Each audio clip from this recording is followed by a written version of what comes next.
আসসালামু আলাইকুম বন্ধুরা, আমাদের পঞ্চগড় ২ আসনের প্রতিমন্ত্রী জনাব ফরহাদ হোসেন আজাদ সাহেব এর ভিডিও প্রকাশ হয়েছে, আর সেটা দেখছে সারা পৃথিবীর মানুষ।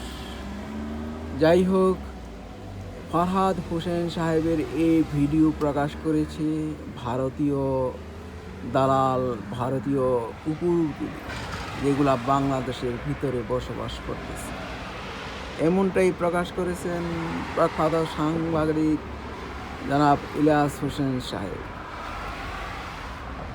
বন্ধুরা, তিনি সাহস দিয়েছেন বাংলাদেশের ক্ষমতাসীন দলের সংসদ সদস্যদের, মন্ত্রীদের, যে আপনাদের ভিডিও যতই প্রকাশ করা হোক না কেন, আপনাদের উপর চাপ প্রয়োগ করার জন্য আপনারা সহজে ভারতীয়দের কথা মতো দমে যাবেন না। আপনারা সবসময় বাংলাদেশের স্বার্থ রক্ষা করবেন। আর এটা যদি আপনারা করেন, তাহলে বাংলাদেশের জনগণ আপনাদের প্রতি সন্তুষ্ট থাকবে। ভারতীয় দালাল, ভারতীয় কুকুরগুলি যত খুশি তত ভিডিও প্রকাশ করুক, তাতে কিছু আসবে যাবে না। কেউ কোনো খারাপ মনে করবে না, যদি আপনারা বাংলাদেশের স্বার্থের জন্য কাজ করতে থাকেন ভারতীয় দালাল কুকুরগুলির চাপ সত্ত্বেও। আর ইলিয়াস সাহেব এই ব্যাপারে খুবই সমর্থন দিয়ে গেছেন বাংলাদেশের সংসদ সদস্য, মন্ত্রী, প্রতিমন্ত্রীদের, যে আপনারা মাথা নত করবেন না ভারতের কাছে, ভারতের দালালদের কাছে, ভারতের কুকুরগুলির কাছে। আপনাদের ভিডিও যত খুশি তত ওরা প্রচার করুক, তারপরও আপনারা ওদের কাছে মাথা নত করবেন না, ওদের হুকুম মতো কাজ করবেন না। সবসময় বাংলাদেশের স্বার্থ রক্ষা করে বাংলাদেশের ভিতরে কাজ চালিয়ে যাবেন, এমনটাই চান সাংবাদিক ইলিয়াস এবং বাংলাদেশের সমস্ত জনগণ। বন্ধুরা, আমরা সাংবাদিক ইলিয়াস ভাইয়ের কথা শুনবো একটু পরে। যদি বের করে তাহলে ভারতই বের করবে। এখন আপনার বিরুদ্ধে ভারত এরকম কোনো কিছু করা মানে, তার মানে বুঝতে হবে আপনি দেশের পক্ষে কাজ করছেন। ফরহাদ ভাই যেটা করেছে, ফরহাদ ভাই আপনার যেই জিনিস দেখছি, মাশাআল্লাহ, আপনার হলিউডের মতো নায়কের মতো বডি ফিটনেস, চেহারা টেহারা সুন্দর আছে ভাই, এটা আমরা মাইন্ড করি নাই, এটা কোনো সমস্যা না। ফরহাদ ভাই, আপনি আপনার বিরুদ্ধে ভারত এটা বের করেছে মানে আপনি দেশের পক্ষে আছেন। আপনাকে আমার ব্যক্তিগতভাবে, আমি আমার যতটুকু গ্রহণযোগ্যতা, মানুষের ভালোবাসা যতটুকু আছে, এইটা দিয়ে আপনার পাশে থাকবো ভাই। এরকম কোনো কিছু যদি, আরো কিছু যদি বের করে, তাও আপনার পাশে থাকবো। কিন্তু আগেই বললাম যে দেশের বিরুদ্ধে যদি যান, তাহলে কিন্তু আমরাও বিরুদ্ধে যাব। আমাদের কাছে যে তাদের কাছে হয়তো অনেক আছে, আমাদের কাছেও কিন্তু অল্প স্বল্প তো আছে। তো সেগুলো, এই যে জামাত ইসলামের এটা বের হয়েছে, এটার পরপর এই ফরহাদ ভাইয়েরই একটা বক্তব্য আবার বের হয়েছে। বিশাল জ্বালাময়ী ভাষণ দিয়েছেন জামাতের ওই নেতার বিরুদ্ধে তিনি। ভাই, আমরা সবাই ভালো, যতক্ষণ ধরা না খাই ততক্ষণ ভালো। আমাদের সবারই কিন্তু সমস্যা ছোটখাটো আছে। অতএব নিজেদের ভেতরে কোন্দল, দলাদলি, গ্যাঞ্জাম এগুলো না করে মাপ চান, তওবা করেন, জীবনে আর করবেন না। আর যদি আকাম কুকাম খেলাধুলা করতে চান ভাই, রাজনীতি থেকে সরে তারপরে যা মনে চায় করেন। পেছনে যা হয়েছে, যার যার ভিডিও টিডিও, যা যা রেকর্ড টেকর্ড যা আছে, এগুলো আপনারা করেন, মানে বাদ দেন এবং ওগুলির ব্যাপারে ভুলে যান। দরকার হলে মাপ চান, বা যখন বের হয় আমরা ভাই আপনাদের পাশে থাকবো। যখন দেখবো যে আপনাদের নিয়ে এরকম কিছু হয়েছে, আপনি দেশের পক্ষে কাজ করছেন, ভারতের বিরুদ্ধে আমাদের সরকার কন্টিনিউয়াসলি তাদের কাজগুলো করে যাচ্ছে, বিশেষ করে তিস্তা প্রকল্প থেকে শুরু করে এই ব্যারেজ তৈরি, বিভিন্ন পোর্টগুলোর ব্যাপারে, তারপরে আমাদের এই যে ট্রানজিটের ব্যাপারে, ট্রান্সশিপ্টের ব্যাপারে, এইসব জিনিসগুলোতে চুক্তি টুক্তিতে যখন দেখবো আপনারা দেশের পক্ষে কাজ করেন, আরো কিছু আসলেও কোনো সমস্যা নেই। আমাদের দেশের সমস্যা হয়েছে সবাই বায়তুল মোকাররমের ইমাম হইতে চায়। ভাই, আমি এত বিশাল আকারের সফিনা, এত বিশাল আকারের ফেরেশতা না, আমি মানুষ, আমার পাপ আছে। এইটুকু এইভাবে মানুষকে করার চেষ্টা করেন, কোনো সমস্যা হবে না।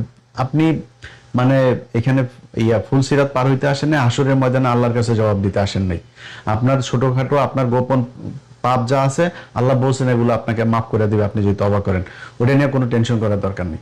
সবশেষ একটা বিষয় বলি, সেটা হলো যে ধরেন এই যে ফরহাদ ভাইয়ের ভিডিও যখন বের, এর আগেও কিন্তু আপনার সিলেটের একজনের বের হয়েছে, আমি আর নামে না গেলাম। তো এই জিনিসগুলো যখন বের হয়েছে তখন কিন্তু মিডিয়া অত করে নাই, কিন্তু জামাত ইসলামের নজরুল ইসলাম গাজীর যখন বের হইলো তখন সব মিডিয়া ইভেন কি চেক না করেও তারা কিন্তু সোশ্যাল মিডিয়াতে এই জিনিসগুলো দিয়ে দিল। অথচ এই ফরহাদ ভাইয়ের ব্যাপারে তারা আবার যখন নিউজ করলো প্রথমে বললো এআই দিয়ে বানানো, এরপরে যখন দেখলো যে না এটা বিভিন্ন জায়গায় খবর হচ্ছে যে না এটা বাস্তবই, তখন সবাই আবার এটা মানে সরায় দিল, কিন্তু পরে কিন্তু আর কেউ আলোচনা করে এটা নিয়ে কথাও বলে নাই। তো আমাদের দেশের এই যে সুশীল এবং সাংবাদিক, এদের ভেতরে দুইটা ভাগ আছে। আপনি যখন মাদ্রাসার ইমাম হবেন, মাদ্রাসার শিক্ষার্থী হবেন, মাদ্রাসায় যখন একটা ঘটনা ঘটবে, জামাত ইসলামের কেউ যখন একটা ঘটনা ঘটবে, এইটা নিয়ে তখন আর ব্যক্তিগত নিরাপত্তা, ব্যক্তিগত স্বাধীনতা কোনো কিছু আর তাদের ভেতরে নীতি নৈতিকতা কিছু কাজ করে না, তখন তারা সেটা প্রচার করতে থাকে।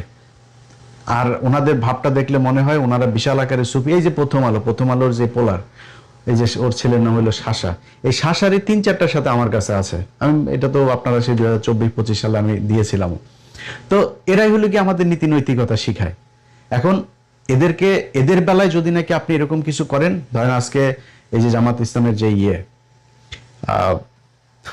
এমপি সাহেব যারা বরখাস্ত করে দিল, সরায় দিল, সবকিছু করলো না, আজকে এই প্রথম আলোর মতো এরকম সুশীল মার্কা যদি কারোর একজনের এরকম ন্যাংটাকালের ভিডিও বের হয় না, তখন কি করবে জানেন?